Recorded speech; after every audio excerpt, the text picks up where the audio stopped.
পুতুলের মনটা বড় উতলা হয়েছে। ঘুমের মধ্যে সে স্পষ্ট দেখেছে মাধবীকে। মাধবী হলো নীলকমলের মরা মা। স্বপ্নে দেখা দিয়ে সেই তার নিজের পরিচয়ে নিজে দিয়েছে। একটা কুণ্ডুলি পাকানো সাপের মধ্যে একটা পাখির মুখ। সাপটা নিজেই নিজের লেজটা আস্তে আস্তে গিলে খাচ্ছে। পাখির মুখটা হাঁ করা, তার চোখ দুটোর একটায় লাল ও অন্যটায় নীল আগুন জ্বলছে। সাপটার রং সাদা আর পাখিটা কালো কাকের মতো, তবে পাখিটার চঞ্চুটা ধারালো খাঁচ কাটা এবং আকারে বড়। সেই হাঁ করা মুখের ভিতর নীলকমলের মরা মা মাধবী একটা তুঁতে রঙের শাড়ি পরে বসে বসে ডুকরে ডুকরে কাঁদছিল। তার নীলকমলের নাকি বড় বিপদ। সুখদেইর কাল্টের সদস্যরা তাকে খুঁজছে। সুখদেইর একটি আফ্রিকানস শব্দ, এটির অর্থ স্তন্যপায়ী। এই কাল্টের সদস্যরা সারা পৃথিবী জুড়ে ছড়িয়ে আছে। এদের শরীরেই ট্যাটু করা থাকে ওই সরীসৃপ এবং পাখির চিহ্ন। এরা মানব শিশুদের নিয়ে এক অদ্ভুত পরীক্ষা নিরীক্ষা চালিয়ে আসছে আজ প্রায় 1000 বছর ধরে। এরা চায় এমন এক কমিউনিটি গড়ে তুলতে যেখানে মানব শিশুরা পশুদের সঙ্গে বেড়ে উঠবে এবং একদম নতুন এক ধরনের ইকোসিস্টেম তারা গড়ে তুলবে।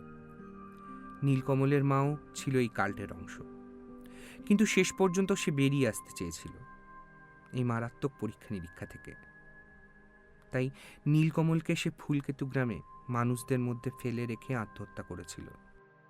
মাধবী জানত সে যত তার সন্তানের কাছাকাছি থাকবে তত সুখদেইর কাল্টের সদস্যরা নীলকমলকে দ্রুত খুঁজে বের করে ফেলবে। তাই নদী পেরিয়ে প্রায় পৃথিবীর বাইরে জঙ্গল ঘেরা এই ফুলকেতু গ্রামে এসে সে নীলকমলকে রেখে গিয়েছিল এই মানুষদের মাঝখানে। অনেক বছর সে পালিয়ে পালিয়ে বেরিয়েছে, কিন্তু বুঝেছে তার সন্তানের আসল বিপদ সে নিজে। তার শরীরে থাকা সেই চিহ্ন ট্যাটুকে গ্রামবাসী অত গুরুত্ব দিয়ে আর দেখেনি, কিন্তু শেষ রক্ষা আর হলো না। নীলকমলের গল্প ধীরে ধীরে পৌঁছে গেছে তাদের কান পর্যন্ত। কমলাবাড়িতে আশেপাশের 7 গায়ের লোক আসে বিউটির কাছ থেকে ফুলকেতু গ্রামের গল্প শুনতে। সেখান থেকেই খবরখানা হয়তো পৌঁছে গেছে সেই সুখদেইর কাল্টের মানুষজনের কাছে। কিন্তু পুতুল বুঝে উঠতে পারছে না তার কি করা উচিত। একবার ভাবলো ডিটেকটিভ মনোময় তান্ত্রিকের সাথে দেখা করে সব কথা তাকে খুলে বলে আসে, কিন্তু সে তো এখন প্রায় বিছানার সাথে মিশে আছে। তাকে এত মার মেরেছে শহর থেকে আসা সেই গুন্ডারা যে এখনো কথা বলার মতো ক্ষমতাতেও সে নেই। পুতুলের শ্বশুরমশাই অবশ্য এখন আগের থেকে অনেক বেশি চাঙ্গা। আজ সকালেই নিজে মুখে বললেন, ফুলকো ফুলকো লুচি আর ঝাল ঝাল আলু চচ্চড়ি খেতে খুব মন চাইছে বড় বৌমা। একটু ছোট বৌমাকে বলে দেখো তো যদি ব্যবস্থা করা যায়। তোমার এই অ্যাডভান্স স্টেজে তুমি আবার রান্নাঘরে ঢুকতে যেও না কিন্তু। আত্মা যখন খেতে চাইছে তার মানে বুঝতে হবে শরীর ভালোর দিকে যাচ্ছে। আর একটা কথা তোমাকে বলবো বলবো করে বলা হচ্ছে না, তা আজকে বলেই ফেলি। যেদিন রাতে গুন্ডারা এই সারা ফুলকেতু গ্রামে তাণ্ডব করে গেল, সেই দিন সন্ধেবেলা তোমরা যখন ধান ক্ষেতের মাঠে সিনেমা দেখতে গেলে, তখন তোমার শাশুড়ি আমায় কিছুক্ষণের জন্য দেখা দিয়ে কি বলে গেল জানো? বলল যে সে আবার ফিরবে। আগেরবার তোমার কোল জুড়ে পূর্ণিমা হয়ে ফিরেছিল, এবারও তোমার কোলেই সে আবার ফিরে আসবে। দেখো আমি যদি নাও থাকি তার যেন কোনো অযত্ন না হয়। আমি অবশ্য তাকে খুব করে বকিয়ে দিয়েছি, বলেছি এইবার ফিরে এলে বড় বৌমা সব কথা শুনে চলবে, কিন্তু ওই হুটপাট তালা খুলে ভোরবেলা যেন আবার ফুল তুলতে বেরিয়ে যেও না। তো সে দেখলাম আমার কথাগুলো মন দিয়ে শুনে ঘাড় নেড়ে সম্মতি জানালো। তবে আমার মন বলছে আমি মনে হয় না আর 1 মাসও গোটা টানতে পারবো। আমি যখন থাকবো না, এই সংসারটাকে একটু আগলে আগলে রেখো মা।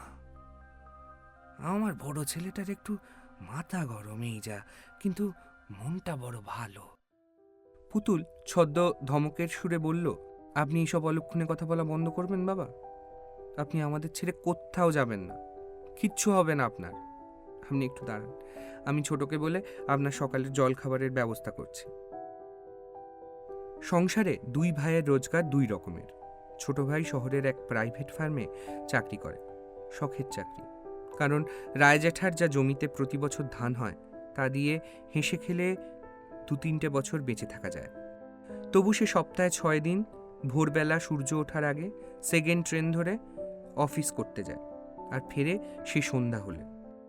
অপর্ণার সাথে তার বিয়েটাও প্রেম করে। প্রতি অমাবস্যায় অভিশাপের ব্যাপারটা না থাকলে তারা দুজন এতদিনে শহরের ফ্ল্যাট কিনে সেটেল হয়ে যেত। কিন্তু আশ্চর্যভাবে এই শেষ অমাবস্যায় এতকালের সেই প্রাচীন অভিশাপ ফুলকেতু গ্রামের ছেলেদের ওপর কোনো বিশেষ কারণবশত আর নেমে আসেনি। কানাঘুষো তারা শুনেছে জঙ্গলের মাটির তলায় কিছু ঘটেছে, কিন্তু তারা ঠিক বিশ্বাস করে উঠতে পারছে না। তাই তারা ভয়ে ভয়ে এই বিষয়ে আর কোনো কথা বলছে না। তারা অপেক্ষা করে আছে আসছে অমাবস্যার দিকে তাকিয়ে কি হয়। পুতুলের বরাবর ভাইয়ের একেবারে ঠিক উল্টো। কাজকর্ম সারা বছর প্রায় সে কিছুই করে না। প্রতি বছর এক একটা নতুন ব্যবসা করবে বলে ঠিক করে, আর সব পয়সা লস করে মদ খেয়ে বন্ধু মফিজুলের জল করে পড়ে থাকে। বন্ধু মফিজুল অবশ্য বেশ করিতকর্মা, নিজের ভালো মন্দ সে বেশ বোঝে, তবে ছোটবেলার বন্ধুকে ফেলেও দিতে পারে না পুরোপুরি। রায়বাড়ির 2 ছেলে 2 রকম হওয়া সত্ত্বেও এদের হাঁড়ি এখনো আলাদা হয়ে যায়নি। তার বড় কারণ রায়জাঠা এখনো বেঁচে। অপর্ণা শ্বশুরের সকালের জল খাওয়ার করতে যখন ব্যস্ত, তখন পুতুল গেল জাহানারা বিবির বড় মেয়ে মর্জিনার কাছে। মর্জিনা এই বাড়ির ঠিকে কাজ করে। মর্জিনা তখন ঘরদোর মুছে কলতলায় নেতা ধুয়ে রাখছে। পুতুল মর্জিনার কাছে ভোরবেলায় দেখা নীলকমলের মরা মা মাধবীর স্বপ্নের কথা বলে। তার হাতে 101টা টাকা গুঁজে দিয়ে তাকে ফুলকেতু গ্রামের মসজিদের ইমামের কাছ থেকে নীলকমলের জন্য মাদুলি আনতে পাঠিয়ে দেন। মর্জিনা তৎক্ষণাৎ মসজিদে ছুটে গেল সব কাজ ফেলে রেখে। তারপর সেখানে ইমাম সাহেবের কাছ থেকে নীলকমলের জন্য মন্ত্রপড়া মাদুলি নিয়ে খুঁজতে বেরোলো নীলকমলকে।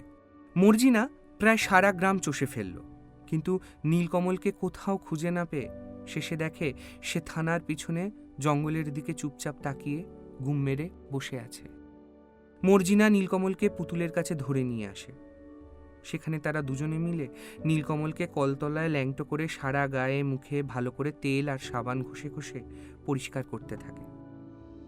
একটা 13 বছরের কিশোর ছেলে এরকম হঠাৎ মাতৃস্নেহ পেয়ে বেশ থতমত খেয়ে যায়। অপর্ণা দুপুরের রান্না সেরে ততক্ষণে দোকান থেকে নীলকমলের জন্য নতুন হাফ প্যান্ট আর হাফ হাতা জামা কিনে আনে। স্নানের শেষে পুতুল শুকনো গামছায় তার গা মুছিয়ে পাউডার লাগিয়ে নতুন জামা কাপড়ের সাথে নীলকমলের কোমরে ইমাম সাহেবের দেওয়া বিপদনাশিনী সেই মন্ত্রপুত মাদুলিখানাও পরিয়ে দেয়। কিন্তু পরদিন মুন্সেফপাড়ার পুকুরে, যেখানে ফুলেশ্বরী তার ভাইকে ডুবিয়ে মেরেছিল, সেখানে খুনির সাথে কলার ভেলা নিয়ে সাঁতার কাটতে গিয়ে তার কোমর থেকে মাদুলিখানা খুলে জলের তলায় হারিয়ে যায়। সূর্য ডুবে আকাশে চাঁদ ওঠে। নিবিড় ঘন জঙ্গলের বুক চিরে একদল অচেনা মানুষ ফুলকেতু গ্রামে ঢুকে পড়ে।